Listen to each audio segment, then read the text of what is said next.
Votre fidélité nous honore sur les Volcan News. Mesdames et messieurs, bienvenue à suivre ces grands rendez-vous d'actualité. Et à présent, voici le sommaire.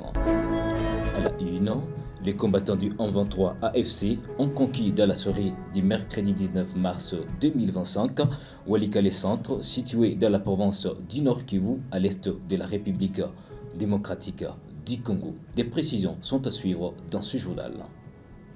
Et puis, l'actualité, c'est que le volcan Nyamulagira est entré en éruption mercredi 19 mars 2025 en début des soirées. Toujours des précisions dans ce journal.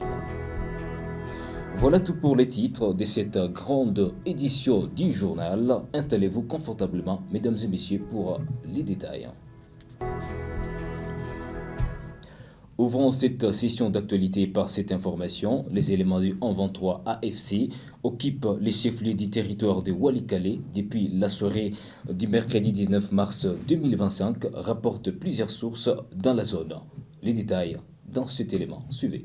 La localité de Walikale Centre, située dans la province du Nord Kivu, est tombée entre les mains des AFC en 23. Cette avancée marque un tournant décisif dans les conflits à l'est de la République démocratique du Congo, mettant en péril un carrefour stratégique et minier majeur. Situé à un point névralgique, Walikale est une porte d'accès clé vers Kisangani dans la province de Chopo et Kindu dans la province de Maniema, tout en état en centre minier d'importance. La région abrite des sites industriels et artisanaux cruciaux pour l'économie congolaise. Alpha Mine, par exemple, l'un des principaux producteurs mondiaux d'étain, opère dans la zone. Les sites d'Itebero, riches en or et un pilier de l'exploitation artisanale locale. Les contrôles de Walikale permettent donc au M23 d'accéder à des ressources minières stratégiques et de sécuriser des routes logistiques essentielles pour leur expansion. En plus de son rôle économique, Walikale est un nœud de communication majeur reliant les Kivu aux provinces de la Chopo et du Maniema. Avec la chute de cette localité, AFC 123 dispose désormais d'un corridor direct vers Kisangani, évitant les accès traditionnellement sécurisés par les forces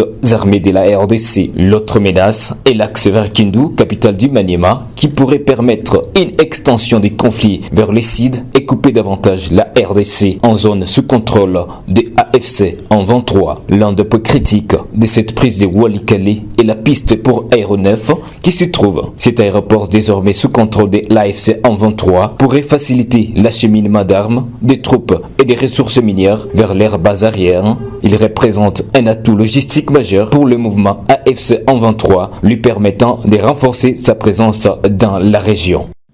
Et puis les banques pourraient ouvrir très prochainement, a annoncé Bahati Moussama Erato, gouverneur du Nord Kivu, parti occupé par le 123 AFC. Reportage, suivez.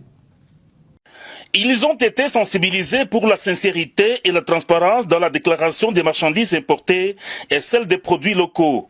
Ils sont les opérateurs économiques membres de la FEC Nord Kivu. C'était ce mercredi 19 mars 2025 au musée de Himbi au cours d'une réunion d'échange du gouverneur des provinces Bahati Moussanga Erato avec une cinquantaine d'opérateurs économiques membres de la Fédération des entreprises du Congo au Nord Kivu.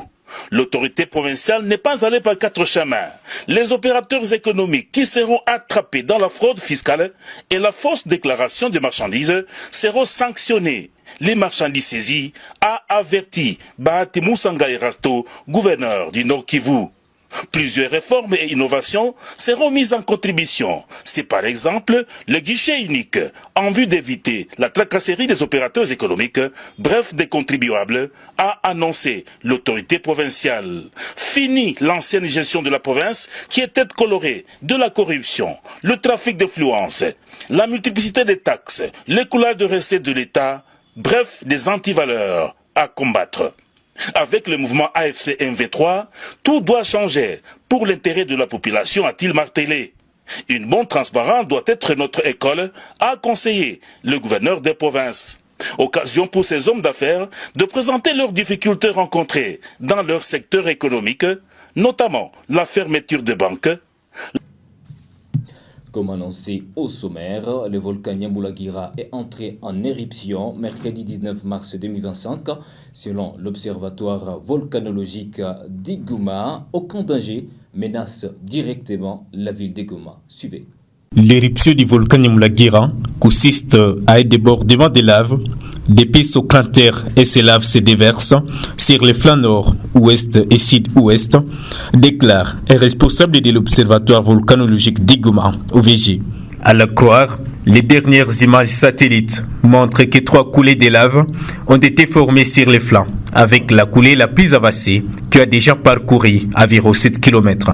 Une lueur ardente est de nouveau visible au sommet du volcan Nyamulagira, observé depuis la ville d'Igoma, chef-lieu de la province du Nord Kivu. Le Nyamulagira est considéré comme l'un des volcans les plus actifs d'Afrique. Il est situé à plein milieu du parc national de Virunga. Goma abrite 2 volcans actifs, le Nyamulagira et Nyiragongo. Le volcan Nyiragongo, lui, est entré en éruption en mai 2021, faisant au moins 32 morts. Selon l'Observatoire volcanologique d'Igoma OVG, le Nyamulagira a connu sa dernière éruption le 14 mars 2023. Et pour clôturer cette grande édition du journal en sport, les Léopards de la République démocratique du Congo affrontent les Soudans d'Isside ce vendredi 21 mars 2025 au stade de martyrs de la Pentecôte de Kinshasa. C'est un match qui s'inscrit dans le cadre des éliminatoires de la Coupe du Monde 2026 à Goma. Des analystes sportifs sont confiants pour la République démocratique du Congo dans cette double mission face au Soudan et à la Mauritanie. Suivez Michael Lourouma, analyste sportif de Goma, qui nous en parle dans cet élément. Les matchs qui attendent les Léopards de la RDC sont des matchs très capitaux, très cruciaux pour la relance dans ces éliminatoires de la Coupe du Monde. Il faut d'abord bien aborder le match contre le Sud-Soudan avant de penser à celui qui va l'opposer contre la Mauritanie. Déjà, la bonne chance que nous avons, c'est que nous allons jouer contre les 2 maillots faibles du groupe, l'avant-dernier et le dernier. Ce qui nous donne un avantage de grappiller des points et de nous relancer, d'autant plus que le Sénégal et qui est deuxième et les Soudan qui est premier n'ont pas une grande distance avec nous. C'est 10 points pour les Soudan et 8 points pour le Sénégal et nous sommes à 7 points. Donc je pense que nous avons un bon groupe qui peut faire de bons résultats lors de ces 2 matchs contre le Soudan qui compte 2 points et la Mauritanie qui compte un petit point. Espérant que le Sénégal et le Soudan ne vont pas gagner tous leurs matchs. Je crois qu'à l'issue de cette trêve internationale, nous serons déjà sur une bonne position donc, dans notre groupe. Là, c'est un peu ce que je pense, que nous avons un bon groupe, un effectif compact qui peut faire des résultats. Parlant de mon 11 type, mon 11 probable, nous avons déjà une équipe qui se connaît très bien et nous n'allons pas beaucoup tergiverser pour imaginer les 11 qui va nous constituer Sébastien Desabre. Moi, je sais qu'il va garder Dimitri Berthaud dans les perches, même si moi, j'aurais préféré qu'on nous mette Timothy Fayulu parce que parmi les 3 gardiens qui sont dans la tanière, il y a que Timothy Fayulu qui a un tas de gestes suffisant dans les groupes. Donc, moi, je préfère Timothy Fayulu, même si c'est Dimitri Berthaud qui sera vraisemblablement aligné. Comme latéral droit, je pense que Jérémy Ngakia, c'est les meilleurs profils que nous avons. Mais je crois que pour sa première sélection, il ne sera pas titulaire. Moi, je crois que ça sera Brian Baye qui va jouer comme numéro 2. Donc, pour moi, ce sera Dimitri Berthaud, Brian Baye comme numéro 2. L'axe central ne sera pas changé. Ça sera Chancel Mbemba et Inonga Baka. Et Arthur Maswaku sera comme latéral gauche. À médiane, ça sera également la même équipe avec Samuel Mutusami, Charles Piquel. Et je crois qu'il y aura un petit ajustement parce qu'il n'y a pas cette fois-ci de Gaël Kakuta. Je pense que Théo Bongonda ou Ngalael Moukaou pourra commencer parce que Ngalael à Lille, c'est titulaire indiscutable. Je pense que Ngalael Moukaou peut être aligné comme donc dans la médiane pour que Théo Bongonda joue en attaque avec Cédric Bakambu, des retours, c'est un expérimenté, il connaît bien la tanière, il connaît bien la sélection. Et Meshak Elias sur l'autre côté. C'est un peu ça mon 11 de départ. Donc, je récapitule. Dimitri Berthaud dans les perches. Brian Baye comme numéro 2. Chancel Mbemba et Inonga Baka dans l'axe central. Et puis, il y aura Arthur Maswaku comme latéral gauche à médiane. On aura Ngalael Moukaou, Samuel Mutusami et Charles Piquel. Et en attaque, on aura Théo Bongonda, Cédric Bakambu et Meshak Elia.